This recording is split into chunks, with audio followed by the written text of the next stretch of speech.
नमस्कार। आज हम भगवद गीता के एक बहुत ही खास श्लोक पर गहराई से बात करने वाले हैं।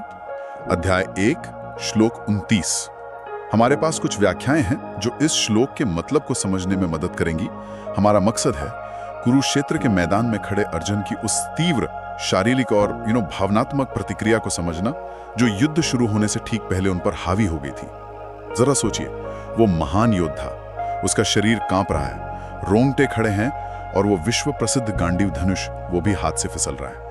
और तो और त्वचा में जलन महसूस हो रही है। चलिए समझते हैं कि आखिर ये सब क्यों हो रहा था। हाँ, और ये समझना वाकई दिलचस्प है कि ये केवल युद्ध का डर नहीं था। ये लक्षण अर्जुन के अंदर चल रहे एक बहुत गहरे नैतिक और भावनात्मक संघर्ष की तरफ इशारा करते हैं। हाँ बिल्कुल।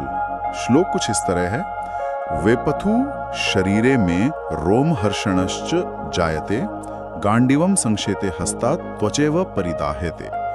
मतलब मेरा शरीर कांप रहा है, रोंगटे खड़े हो रहे हैं, गांडीव हाथ से फिसल रहा है और त्वचा भी जल रही है। तो ये जो कांपना है जिसे वेपथु कहा गया, ये सिर्फ घबराहट तो नहीं लगती? बिल्कुल नहीं। ये उस जबरदस्त भावनात्मक उथल-पुथल का संकेत है जो अर्जुन अपने ही रिश्तेदारों, गुरुओं मतलब प्रियजनों को युद्ध के लिए सामने खड़ा देखकर महसूस कर रही थी। उनके मन में सवाल उठ रहा था, क्या ये युद्ध सही भी है? ये उसके अंदर की गहरी पीड़ा का शारीरिक रूप है, कोई दैवीय संकेत नहीं। अच्छा, और फिर उनके रोंगटे खड़े हो जाते हैं।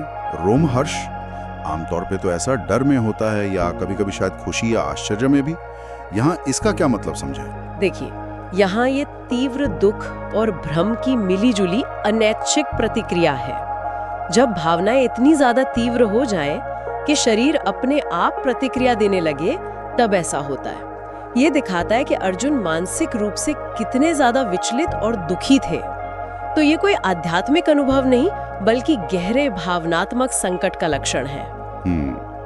लेकिन जो बात शायद सबसे ज्यादा चौंकाती है, वो है उनके गांडीव धनुष का हाथ से फिसलना।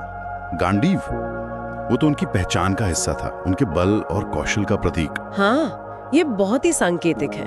गांडीव सिर्फ एक हथियार नहीं था, वो अर्जुन की क्षत्रिय पहचान, उनके कर्तव्य का प्रतीक था। उसका हाथ से फिसलना ये दिखाता है कि उस पल में अर्जुन अपना योद्धा धर्म निभाने में कितनी हिचकिचाहट महसूस कर रहे थे, कितने असमर्थ हो गए थे वो। ये उनके कर्तव्य और उनकी करुणा के बीच का सीधा टकराव दिखाता है, मानो उनका शरीर ही कह रहा हो कि वो ये युद्ध नहीं लड़ना चाहता। अच्छा, तो मतलब ये है कि अर्जुन का हथियार गिरना सिर्फ कमजोरी नहीं, बल्कि उनके धर्म और करुणा के बीच चल रहे गहरे द्वंद्व का प्रतीक है। और फिर त्वचा का जलना, त्वक चैव परिदाह्यते, ये तो बड़ा अजीब लक्षण है। हाँ, ये उस अंदरूनी जलन और वेदना को दर्शाता है जो आने वाले विनाश की सोच से पैदा हो रही थी।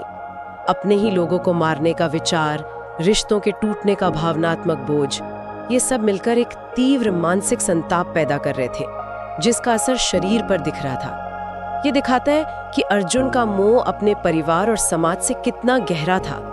ये संसारिक लगाव और भावनात्मक पीड़ा है, न कि कोई आध्यात्मिक अनुभूति।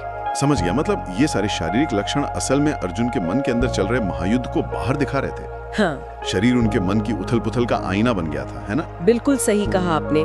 और ये श्लोक अर्जुन की मानवीय कमजोरी को भी उजागर करता है। सोचिए, इतना बड़ा योद्धा, अपार बल और कौशल का स्वामी, फिर भी भावनाओं के आगे कितना विवश है।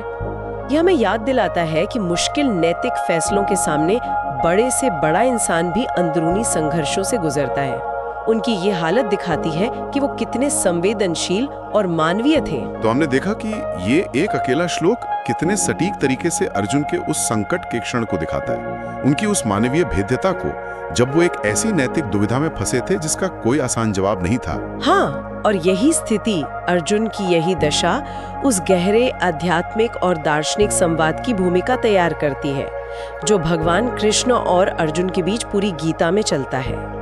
ये श्लोक उस मानसिक परिवर्तन की शुरुआत है जो अर्जुन में होने वाला है, जिसके बाद ही वो युद्ध के लिए तैयार हो पाते हैं। इस सब पर सोचते हुए एक सवाल मन में आता है, भले ही हम कुरुक्षेत्र जैसे युद्ध के मैदान में न हो, लेकिन क्या हमारे अपने जीवन में भी कभी-कभी ऐसा नहीं होता कि शरीर तीव्र प्रतिक्रियाएं देने लगता है जब हम किसी गहरे अंदरूनी संघर्ष या नैतिक कश्मकश से गुजर रहे होते हैं? तो हमारा शरीर हमें क्या बताने की कोशिश कर रहा होता है? इस पर विचार करना शायद हमें अपने अंदरूनी संकेतों को बेहतर समझने में मदद करे।